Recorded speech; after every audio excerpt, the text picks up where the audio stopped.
ಇಂದ್ರಾದಿ ಅಷ್ಟದಿಕ್ಪಾಲಕಾಯ ನಮಃ. ತುಂಬ ಜನ ಕೇಳ್ತಾ ಇದ್ದೀರಾ ಏನು ಅಂದರೆ, ಮಕ್ಕಳು ಸ್ವಾಮಿ ಎಷ್ಟೇ ಓದಿದ್ರೂ ಕೂಡ ಆಯಿತಾ, ಮನೆಯಲ್ಲಿ ಓದ್ತಾರೆ, ಶಾಲೆಯಲ್ಲಿ ಹೋದರೆ ಪರೀಕ್ಷೆಯಲ್ಲಿ ಬರೆದಿರೋದೇ ಇಲ್ಲ, ಉತ್ತರದ ಪತ್ರಿಕೆಗಳಲ್ಲಿ ಆನ್ಸರ್ ಶೀಟಲ್ಲಿ ಏನೂ ಬರೆದಿರೋದಿಲ್ಲ, ಮನೇಲಿ ಮಾತ್ರ ಎಲ್ಲವನ್ನೂ ಲಕ್ಷಣವಾಗಿ ಒಪ್ಪಿಸ್ತಾರೆ, ಆದರೆ ಮನೆಗೆ ಮಾತ್ರ ವಿದ್ಯೆ ಸೀಮಿತ ಆಗ್ತಾ ಇದೆ, ಆದರೆ ಪರೀಕ್ಷೆಯಲ್ಲಿ ಯಾವುದೂ ಕೂಡ ನಮಗೆ ಉತ್ತಮ ಫಲಿತಾಂಶ ಬರ್ತಾ ಇಲ್ಲ ಅಂತ ಹೇಳ್ತಾರೆ. ಇದಕ್ಕೆ ಕಾರಣ ಏನು ಅಂದರೆ ಮೇಧಾಶಕ್ತಿಯ ಕೊರತೆ. ಮಕ್ಕಳಿಗೆ ಯಾವತ್ತೂ ಅಷ್ಟೇ ಪರೀಕ್ಷೆಗೆ ಹೋಗಬೇಕಾದ್ರೆ ಬೆಳಗ್ಗೆ ಎದ್ದು ಕೂಡಲೇ ನೀವೇನು ಮಾಡ್ತೀರಾ ಅಂದರೆ ಗಡಿಬಿಡಿಯಲ್ಲಿ ಎಬ್ಸೋದು, ಗಾಬರಿ ಪಡಿಸೋದು, ಅಥವಾ ಗಾಬರಿಯಿಂದ ನೀವು ಅವರಿಗೆ ಟಿಫನ್ ತಿನ್ನಿಸೋದು, ಸ್ನಾನ ಮಾಡಿಸೋದು ಇತ್ಯಾದಿಗಳನ್ನು ಮಾಡಿ ಮಕ್ಕಳನ್ನು ಶಾಲೆಗೆ ಕಳಿಸಿದಾಗ ಏನಾಗುತ್ತೆ ಅಂದರೆ ಮೇಧಾಶಕ್ತಿಯದು ಪರಿಣಾಮವನ್ನು ಬೀರಿರುತ್ತೆ.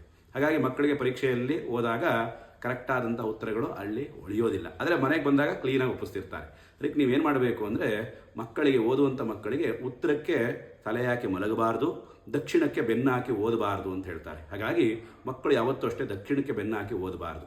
ಮತ್ತು ಮಕ್ಕಳು ಓದುವಂತಹ ಸ್ಥಳದಲ್ಲಿ ಸಾಧ್ಯವಾದಷ್ಟು ಬ್ಯಾಕ್ಗ್ರೌಂಡ್ ಅನ್ನೋದು ಗ್ರೀನ್ ಕಲರ್ ಇದ್ದರೆ ಉತ್ತಮ, ಪ್ಯಾರೆಟ್ ಗ್ರೀನ್ ಅಂತಾರಲ್ಲ ಅದಿದ್ದರೆ ಉತ್ತಮ.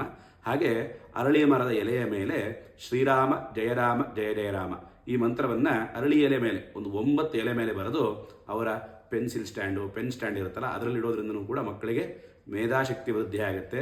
ಸಾಧ್ಯವಾದರೆ ಶಾಲೆಯಲ್ಲೆಲ್ಲ ಅಲೋ ಇರೋದಿಲ್ಲ, ಆದರೂ ಕೂಡ ಮಕ್ಕಳಿಗೆ ಒಂದು ಪಚ್ಚೆ ಹರಳಿನ ಉಂಗುರವನ್ನು ಅಥವಾ ಒಂದು ಪಚ್ಚೆ ಹರಳಿನ ಡಾಲರ್ಗಳನ್ನು ಅವ್ರಿಗೆ ಹಾಕೊಳ್ಳೋದ್ರಿಂದನೂ ಕೂಡ ಮೇಧಾಶಕ್ತಿ ವೃದ್ಧಿ ಆಗುತ್ತೆ.